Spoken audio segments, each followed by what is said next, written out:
Okay, welcome to Disrupt Facebook Live. Today we're going to talk about the coup d'etat that happened in Myanmar on the morning of Monday now. Originally for today, we scheduled a video to be published at around 7 p.m. and that video is about feudalism versus democracy. It's about Thailand, but however, when you want to talk about corruption, cronyism, nepotism in Thailand, it's a timeless topic. So we'll publish that tomorrow or any other time. However, more timely is the coup that happened in Myanmar, and there has been a lot of news stories about it. A lot of people have talked about it, so on and so forth. But what I'm gonna talk about here, I mean, it's nothing new. I mean, there have been articles written about it. I just feel like it's important for Disrupt to also present this story because it is a very important event that happened in the Myanmar coup. Now, on that morning after the coup, I had the chance to talk to a few journalists and a few activists and one former UN official who used to be based in Sittwe. Now, let me put in a disclaimer. I will be pronouncing a lot of Myanmar words, and if I mispronounce the names, so on and so forth, please do forgive me. This former UN official who used to be based in Sittwe, he told me that if you want to know the real reason behind the coup, then trace the money. That's the key concept, trace the money. And we had a long conversation about it, and a lot of the information based on that conversation is pretty much proof as to why he also told me that he wants to not reveal his identity in any of this. So after the conversation and a few of the other conversations talking to different people, pretty much most people point me to one important article that sort of explained this trace the money concept and the real reason behind the coup. Basically, the idea is this, in every power struggle, there is but one motive, right? And that one motive is wealth and power, to gain it, to hold on to it, or to expand on it. And of course, wealth leads to more power, and power leads to more wealth, and so on and so forth. Is a cycle of greed. And this article that everyone pointed to is by the website Justice for Myanmar. Now, this website, I did a bit of research on it, is run by and I quote, covert group of activists. And the website has also previously been blocked by the Myanmar government. So for me personally, and for the spirit of Disrupt, if you are a covert group of something, and if the government has tried to either block, ban, or censor you for something, then definitely you are doing or saying something right. So we shall give this article quite a bit of credit, but bear in mind, this is the point of view of one article, and this is also my own point of view. There are also obviously other reasonings and other opinions as to the reason for the coup. A lot of people actually cheer for the coup, not as many as in Thailand when it comes to Thai coup, but there are supporters and denouncers of the coup. But we can pretty much safely say that by and large, the people of Myanmar are against this coup. Now let's get to this article from Justice for Myanmar. The title of this article is called "Who Profits from a Coup? The Power and Greed of Senior General Min Aung Hlaing." Or Lai. Again, I apologize if I mispronounce it. We're going to go through a bit of information about these articles, and then I'm going to talk about the power structure in Myanmar itself and the election and the result of the election, and everything will lead to the reason why this coup happened. Okay, so from the article, before the coup, Senior General Min was set to retire, right? Sometime in June of this year. Now, when he retired, of course, he will no longer be the commander-in-chief, which means he will also lose control over two large military conglomerates. Now, the Myanmar military or the army function quite similar to the Thai military, right? They actually own and runs businesses and companies and corporations, something that normally, when you think of the military, they should not have this power, and yet they do. So with this power comes not responsibility, obviously, but wealth, a lot of wealth in the hand of the generals. So as commander-in-chief of the Myanmar military, and the military owns two large conglomerates. One is the Myanmar Economic Corporation, or the MEC. The other is Myanmar Economic Holdings Limited, MEHL. Now let's take the example of MEHL. MEHL, Myanmar Economic Holdings Limited, they controls, for example, the Bo Angkor Port. Again, I apologize if I mispronounced that. So the idea basically is this: if you control the port, then you control trade. If you control trade, then you control wealth. If you control wealth, then you control power. So for a company to actually own or control a port, it translates to immense wealth and power for whoever owns it. That's one example. Another example, MEHL also own mining businesses. And I quote the article, MEHL controls the largest number of jade and ruby licenses in the country. Next, MEHL is also in partnership with a company called Everflow River Group. It's a leading logistics corporation. And they also have a strategic project in which MEHL holds a 51% stake on this project. And according to the article, it says, and I quote, Senior General Min personally profits from it. There's also stakes and partnerships with Wan Bao Mining and Myanmar Yangtze. Now, both are subsidiaries of the Chinese arms manufacturer, Norinco. So that's a link to China. And let's go back to the former UN official who used to be based in Sedway. He also said that back in January, they also had meetings with the Chinese foreign minister. Not that that actually means it translates to the coup, but it's just a coincidence nonetheless. So with the Wan Bao Mining Company and Yangtze, if you trace the money, then we get to the operations of two copper mining sites in Sangkiang. So I apologize if I mispronounced that. So the corporations, if you trace it, it owns these two copper mining sites. And again, according to the article, and I quote, these copper mining sites have caused environmental destruction and immense suffering for local communities. And from these mining sites, if you trace the money further, and according to the article, eventually we will find that Senior General Min has a profit-sharing scheme in these mining sites. So these are all the things that Senior General Min profit from, according to this article, as the commander-in-chief.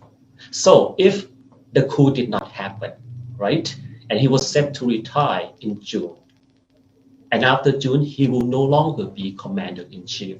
And therefore, the article suggests that he will lose out on a very large and lucrative business entity, which is the Myanmar military. Also, according to many reports, this isn't written by many news outlets, prior to the coup, the Senior General Min was seeking a 5-year extension on his tenure before retirement, but it was rejected. So, if you can't extend your retirement, if you can't continue to be the commander-in-chief, if you can't continue to be the head of all these corporations and conglomerates, then perhaps he decided, I'm going to extend it myself. And then coup d'etat. Now, those are the military businesses. Now, let's take a look at the family businesses that the Senior General Min owns, or his family owns. Again, we continue with the same article.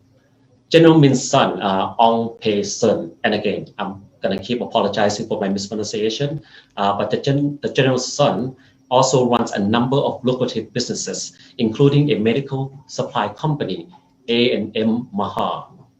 There are also hotels and resorts and restaurants and manufacturing and trading companies which the family owns.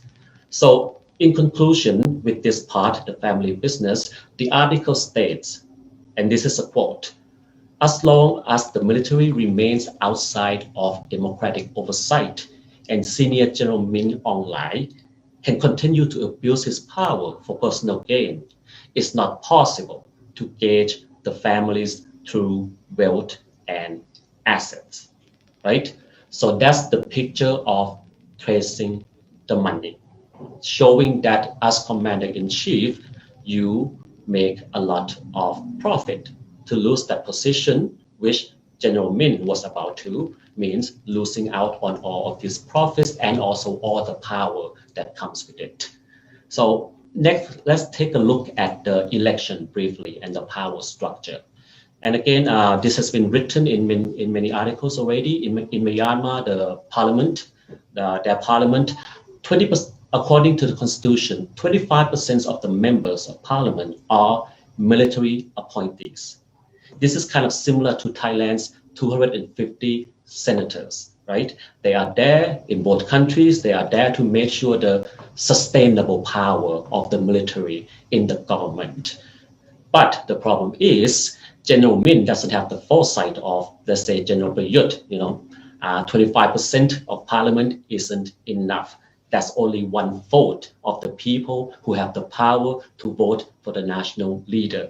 Now in Thailand, the 250 senators, that's 1/3. When you combine that with the 500 members of parliament, that's 1/3. That's a lot more, making it close enough that following the last election, Phum Chai Thai Party and Democrat Party decided, well, okay, it's going to be a deadlock, so let's just go ahead and make our base with the army anyway.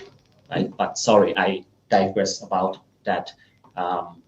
Getting back to Myanmar, in the previous election, Aung San Suu Kyi's National League for Democracy, the NLD, won 396 seats out of 476, right? That's a landslide. Meanwhile, the army's proxy political party, Union Solidarity and Development Party, won only 33 seats. So the winning margin is even bigger than the previous election in 2015. What does this mean? This means that ever since this experiment with democracy in Myanmar started about 6-7 years ago, the military is losing ground and losing quick and losing big. The generals, they have little appeal to the people. And unlike in Thailand, they can't wave the banner of the monarchy. They don't have a viable code of personality to push. So they wave the banner of nationalism, which isn't as potent. Nationalism is a concept that used to be popular back in the last century. In the middle of the last century, in fact, the Hitler, the Mussolini of the world. But nationalism just isn't that much of a thing anymore. But it's something that the generals have and they are trying to work with. But while the generals don't have a viable code of personality, that one individual, that hero that people can follow, that hero that can inspire a nation, that can lead the nation, the NLD, National League for Democracy, has. And that one person is Aung San Suu Kyi. Now, in the past many years, whenever you talk about Aung San Suu Kyi with democracy activist, human rights activist, she gets a lot of criticism, right? Because of her stance or lack thereof when it comes to human rights and Rohingya. And things change quite quickly. I remember so many years ago when I first watched the movie, The Lady, with Aung San Suu Kyi. Back then, she was one of the most idolized leaders in the world. But then things changed with the issue of human rights and Rohingya. But that's the perspective of human rights activists and so on and so forth, and a lot of people who are outside of Myanmar. But for the Myanmar themselves, on Monday, I was there at the protest in front of the Myanmar embassy on Sathorn Road. And if you see the people, if you hear them, if you talk to them, they love her. They love her so much. I mean, they call her man or mother. Right? And this is a very important concept to understand. If you want to understand anything about the Asian culture, when we call someone mother or father, and that someone is not our biological father or mother, it means that that someone is not just another person anymore. This is someone exalted. This is someone we look up to. This is someone on the pedestal. This is someone we look to protect and provide for us. We give this person the love, the worship, and the reverence as deserving a mother or a mother. So it's very important that the people of Myanmar, especially the supporters of NLD, they have this emotional connection with Aung San Suu Kyi. They have this love, they have this faith for Aung San Suu Kyi. And Kyi is far from perfect. And I even had conversation with some of the protesters at the Myanmar embassy. But regardless of her flaws, they see her as someone who brought the country out of the dark age and into democracy. They remember her sacrifice, having to live for decades under house arrest during the military regime era. And for them, she is the hero, she is the mother, and they are out there to support her, right? So here we have a picture, two opposing forces, the military and NLD. The military are a bunch of old men with shady resume. On this side, you have this lady, the hero, the mother. This explains, is one of the important reasons why NLD wins and wins big. And of course, there are accusations of election fraud, which there may or may not be truth to that, but we will never know because there cannot be any independent investigation into it. All of that has been wiped since they had a coup d'etat. And of course, there's another issue, also an issue with the Rohingya minority. They weren't allowed to vote, and that is also very unfortunate. So again, Aung San Suu Kyi, the NLD Myanmar as a democracy is far, far, far from perfect. However, she won the election in a landslide. However, many people in Myanmar do have faith in her and love her and look to her as the leader. So while the other side have Aung San Suu Kyi, have this love, have this faith, have the power of the people, have the majority of the Myanmar supporting them, what do the military have to combat, to fight against this force? They have guns. So that's how Senior General Min maintains his grip on world power, using guns in a coup d'etat, kind of like his brothers in arms in Thailand, his counterpart, the generals of Thailand, right? And why did he do that? There are a number of reasons, but if you take this article by Justice for Myanmar, if you look at the trace the money link and concept, then you understand that it is all about the money. It's all about the wealth and the power, right? So General Min was about to lose out on immense wealth and power. Retirement, no longer the commander-in-chief. And also in the long run, in the long run, in the previous election, Aung San Suu Kyi won in a landslide, and that gap is just going to get wider and wider and wider and wider. 25% of the parliament being military appointees notwithstanding, which means in the medium to long term, the military will lose more and more and more power. And what if one day the NLD, Aung San Suu Kyi, decided to change certain laws, decided to curb the businesses of the military, decide to introduce law that may prevent the military to operate certain businesses, or decide to introduce law that reduce the 25% seat allocated for the military or get rid of it. Anything can happen in the medium to long term because Aung San Suu Kyi and the NLD has the support of the people.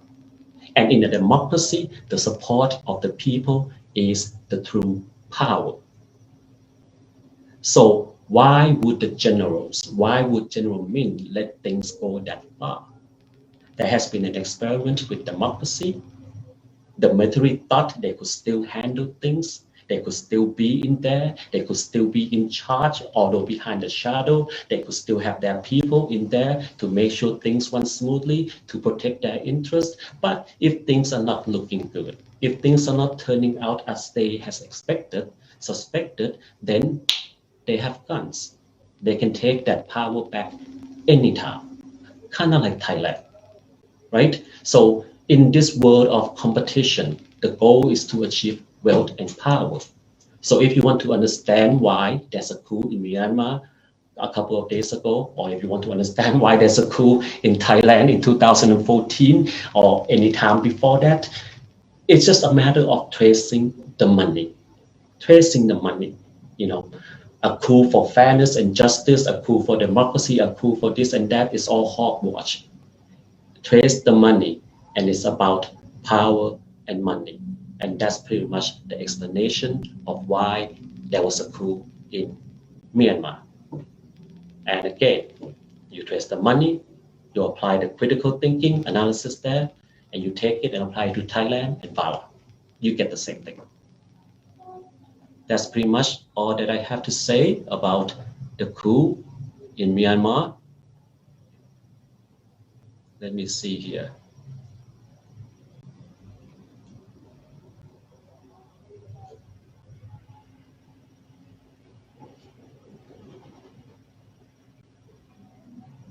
Okay, so we'll keep this thing short. Tomorrow, if there are any comments, any questions, you are welcome to join in and comment below. If you have more insight or alternative opinions, please do make that comment or ask that questions. I'm happy to discuss anything. This is a very important topic. Myanmar and Thailand are two of the very few countries left in this world where a coup d'etat is quote unquote a normal thing, and it's unfortunate. It's very unfortunate. What happened? We have some more time here. This thing went quickly than I thought. So also let's talk about what happened in front of the embassy on Monday. The Myanmar embassy on Sathorn Road. It became, of course, big news due to the clash between the protesters and the riot police. I was there from the beginning. It was a very energetic gathering. When I got there, the Myanmars, a lot of them are workers, many of them are students. They were chanting support for Aung San Suu Kyi. They were chanting condemnation for the coup d'etat. And they were even burning the photos of the generals and stomping on them. And meanwhile, there were policemen standing to the side, just regular, normal police in front of the gate of the embassy. And they were just watching, observing, keeping the peace. Everything was fine. Even traffic was still flowing. When the car come out of another small soil, the protesters managed by themselves. They get everyone, spread everyone out, letting the car through. Everything was fine. A peaceful, small gathering, a protest, until down the road, riot police start marching up. Now, I wasn't there from the beginning. I was still in the middle of the protest, but as soon as I turned, problems started already. Now, so I wasn't there at the start, so I can't say who threw the proverbial first punch, right? Who threw the first rock, who wielded the first baton, I can't say. By the time I get there, things were chaotic. The protesters, and let me stress, as I stressed many times when I was doing Facebook Live on that day, the Myanmar themselves were not involved in any of this. As soon as the riot police show up, they all went home, safe but a handful who stayed just to observe and filming and doing their own Facebook Live. The clash was between the Vivo volunteer guards and the police, right? One thing that I must, if I may be so bold as to caution,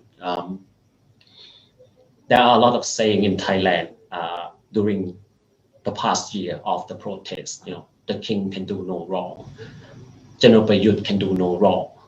There's also a saying, Rasadon can do no wrong, meaning that it's very taboo to criticize the king. It's not so taboo to criticize General Prayut, everyone does it.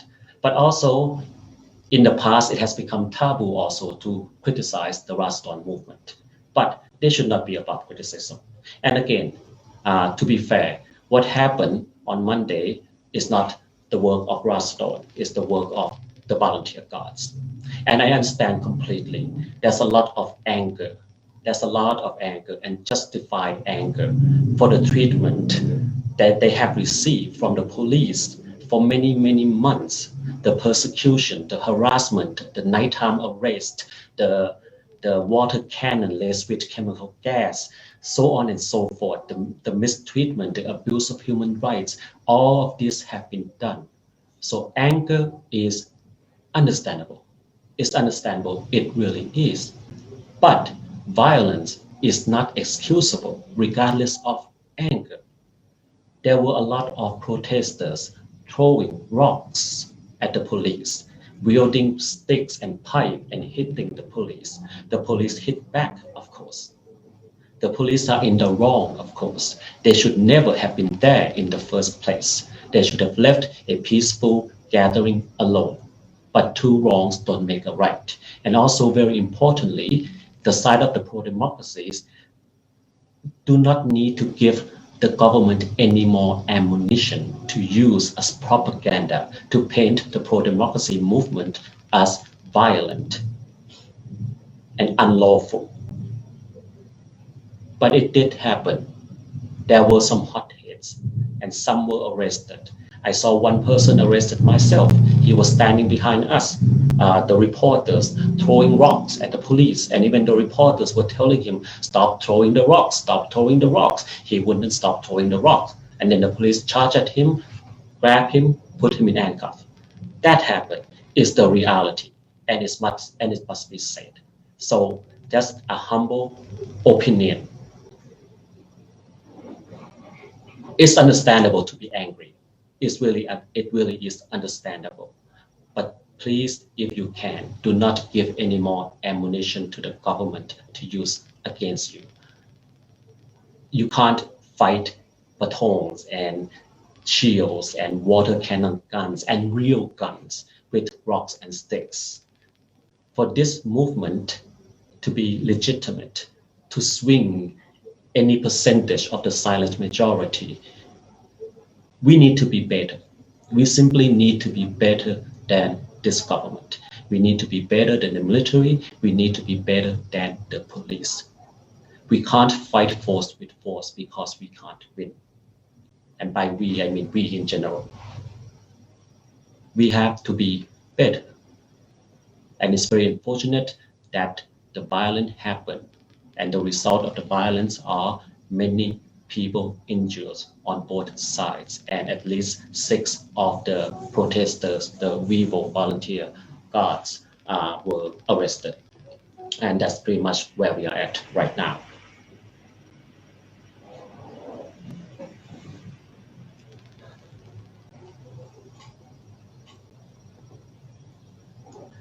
We have a comment and a question.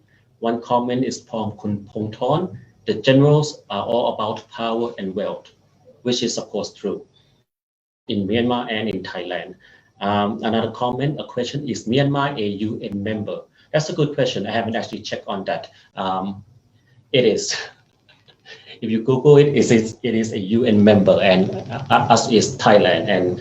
And in talking about international organization, the Thailand's reaction to what happened, of course, we have been muted. We didn't have any criticism or condemnation. What we do is we refer to ASEAN standard, in which ASEAN member nations, we do not get involved or interfere with the internal affairs of each member nation. Now, of course, there's validity to that, but then again, this is why the world called ASEAN a paper tiger. It is an organization with immense potential, with immense resources, 600 million members, ASEAN-wide, the control of the South China Sea, immense resource, gas, oil, minerals, so on and so forth. One of the only regions in the world that is still growing economically, full of potentials. We have all these resources, we have all these economic opportunities, but what we don't have is working together, functioning together, and striving towards development, progress, and democracy and human rights together. And again, my humble opinion is that ASEAN, for the better future of ASEAN, we need to change our way. But then again, there's another ASEAN that is burgeoning right now, which is called the Milk Tea Alliance, the loose alliance of the young generation who are coming together to make a stand for democracy, make a stand for human rights. So the future could be different, but right now, obviously, in several ASEAN nations, the generals still run the show. What's that, Bank?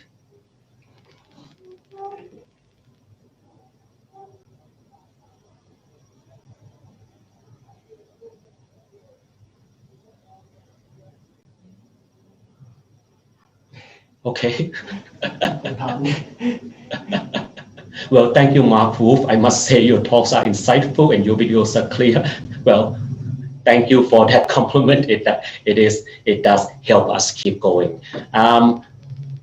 Okay, we have been doing this for about 30 minutes. I am usually not one to use too many words, and there are other things to be done. I hope this video helped to shed a little bit more understanding about what happened in Myanmar and why there was a coup. And again, I want to summarize and I want to repeat again and again and again and again. Oh, sorry.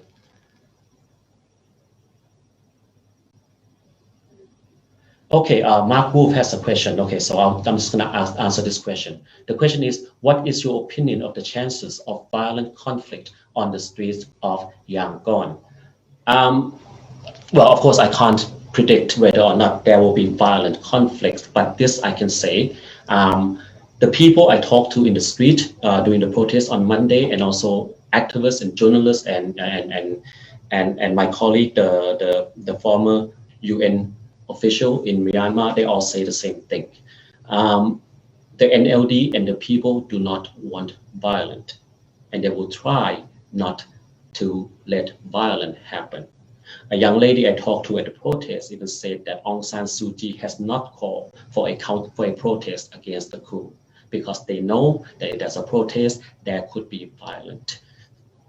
So it seems at the moment, the sentiment of the supporters of democracy is to have peaceful resistance. Like last night, right, at 8 p.m., there was a concerted effort to bang on the pots and pans in every household in the city of Yangon. And a lot of you might have seen the videos.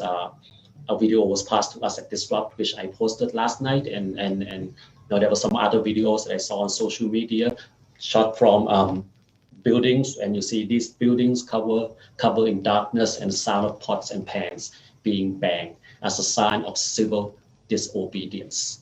Okay, so at least to my knowledge, from the NLD and pro-democracy supporters' perspective, they do not want any violence because, again, it goes back to what I said about the revolt guard and the clash with the police.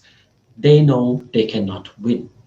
Myanmar has a long history of this. They have been going up against the army for decades and decades and decades, and every time when there's violence, it's the same. A lot of dead people. And of course, the world and different organizations would criticize and condemn the government for it. But short of criticism and threat of sanctions, there's not much that can be done. That's just the way it is. That's just the way it is. Because we in this part of the world we don't have enough oil that worth an invasion, and there shouldn't be any invasion. So understanding that and understanding the history of dealing with the Myanmar military, the NLD, the supporters, to my knowledge, do not want violence to happen, because if violence happens, there's also a pretext for the military to say, see, there are chaos, there are violence in the street, and therefore we must be here. We must be in charge. We must keep the peace, which again is very similar to the reasons of the Thai army for conducting a coup d'etat and for staying in power, for peace and happiness. Anything else?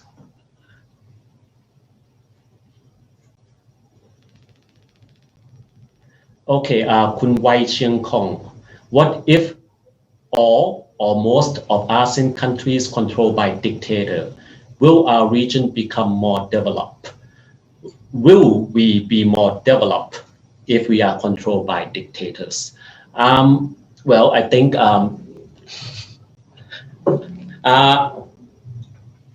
Well, look at Singapore. It's very developed, isn't it? And it's a single-party state. I kind of refrain from outright calling Singapore a dictatorship, but it is an authoritarian state. And it's very developed. It's very progress. But here's the thing, you know, Singapore is a special case in and of itself. The other countries in ASEAN are a different animal. In tomorrow's video on feudalism and meritocracy, I actually discussed this. Political system, whether dictatorship or democracy, they are political system. And of course, I and most people prefer democracy because it affords human rights, it affords equality under the law, it affords transparency, accountability, all of these things that every society deserves. But that doesn't mean that if you are a dictatorship, you can't grow and develop. Of course you can. There are many countries in this world that are a dictatorship and have developed and progressed. Most of the world was a dictatorship of one kind or another for centuries and centuries and centuries before democracy become a thing. So it is possible, but not all dictatorships are created equal. You know, if you look at Singapore and you look at China and some other countries, other than the political system that emphasize absolute power, they also have a culture and a system of meritocracy. That's a key difference between developed countries and countries that aren't able to develop. If you look at the culture and society of countries like Thailand, Myanmar, Laos, Cambodia, and others, we don't have that structure of meritocracy. But if you look at a country like Vietnam, they do. They are more similar to the Northeast Asian countries than the Southeast Asian countries. So the development is different. So those countries can progress further. But that is only in the context of economic development. See, you can be rich, but still don't have a soul.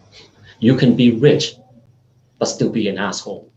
We don't want assholes. Sorry, I wasn't gonna curse, but it's my nature to curse. I grew up in Texas. I apologize. Having wealth is not enough. You have to have human rights. You have to have equality under the law. You have to have transparency and accountability because democracy is more sustainable. And the problem with many ASEAN countries at the moment is that we are all very new to democracy at an infant stage. So it takes time to develop, it takes time to grow, but we also have to allow it to develop. We have to allow it to grow. There will be mistakes, we'll fall sometime, but we'll get up and we'll keep on marching. But that's not what's happening in Thailand and Myanmar. We have democracy for a few years and then coup d'etat. Democracy may suffer, there may be some chaos and some downturn for a few years and then coup d'etat. It has never been allowed to develop, and so it's not developed, obviously. Therefore, if you ask me, my conclusion is no to dictatorship. Let's develop as a democracy so that the economy can grow, but also everything else, human rights, freedom, equality under the law. All these things are important and they both work together because the economy can grow even faster, can grow even wider if the population is free and innovative and progressive, so on and so forth. The evidences are out there in all of the world. Look at most of the developed countries. What are they? They are democracies, not dictatorship. All right.